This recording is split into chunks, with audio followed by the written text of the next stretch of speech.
In this episode, we're in the little tiny town of Kirkcudbright. How do you pronounce it? Kirkcudbright. Pronounced properly, Kirkcudbright, according to one of the locals we were just talking to. There's the McCullen Castle here, which is the reason why we're here. This is where my Scottish roots split from, according to my DNA analysis. So we've come out this way just to see where potentially my male line originated from. Call it weird, I know, but hey, here we are, and this is what we're doing. It's a pretty little town, lots of old stone cottages.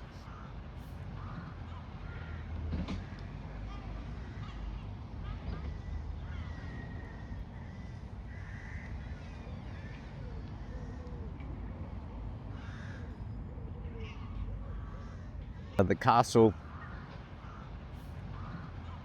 and then there's the river here that leads out into the ocean. It's not too far from Whitehaven, which is where we've been doing our genealogy in the last couple of days. So you can see where the origins of all this would come from. So today they had a selection of pies, which I didn't really have a look at. I saw the haggis one too late, unfortunately, because it was up in the top corner. But because I've been going with the trend of the onion pie, what I've gotten today is a Scotch and onion pie. So let's see how that differs from the beef and onion ones we've had in England. They asked if I wanted the pie cold or hot, so I chose the hot option. Not quite sure I should have done that. Maybe the cold option may not have been too bad. So they disappeared in the back with it for a while, and then reappeared about 2 minutes later with it in this little plasticky paper bag thing. So I'm assuming it's been in a microwave oven. Very novel packaging. Let's rip her out of there. I think the microwaving's caused it to go a little bit soft in the crust there.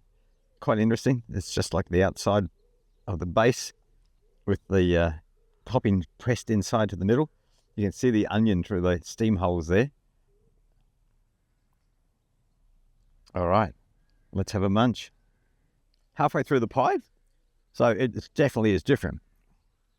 It's a pork mince, like you would find in a pork pie. Lots of bits of onion chopped through it. It is soft in the pastry, but there's still a little bit of crunch to it. There's a bit of spice or herbs or something in the meat, which makes it quite yummy. And as I said, you can see the onion in there too, which gives it a nice onion flavour. Finished my pie. Have to say that was quite a different pie to anything I've had in the UK or most places, in all honesty. Very much like a pork pie. Pork mince, compressed all together. A bit of pepper, and I think that's what the spice is. I can taste it now that I've finished. Love the onion on the top. As I said, you could smell it when you pulled it out of that packet, and you can certainly taste it as you're eating it. This pastry had gone a little bit soft, probably because of the heating in the packet. I think I'd try and give one a go cold, as you would eat a pork pie normally. But I have to say, that was quite yummy. I'm going to give it a 4, just for the novelty value and everything like that goes with it. I think if that had been crunchy on the outside, it would have been a 5. The cost was, I think, probably around the £3 mark. We bought a couple of things, but I say around the £3, so somewhere around the $6 to $7 Australian mark. Sarah wimped out on the pie on me. I don't know why, given that there's all sorts of pie there. We should have had the haggis pie. Maybe we'll try that one day when we get to another bakery. And what did she get herself? Look at this. What's this thing? Some sort of caramel slice or something.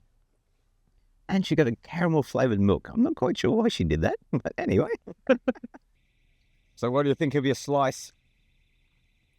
Oh, I like the biscuit at the bottom, but that's as much as I like. The rest is very sweet. Too sweet, and yeah. What do I think? I think it's just an insulin injection waiting to happen. Good have thought. There's so much sugar in that thing. Unbelievable. It's like sucking on a block of caramel with sugar. Very tasty, though. Until next time, happy munching.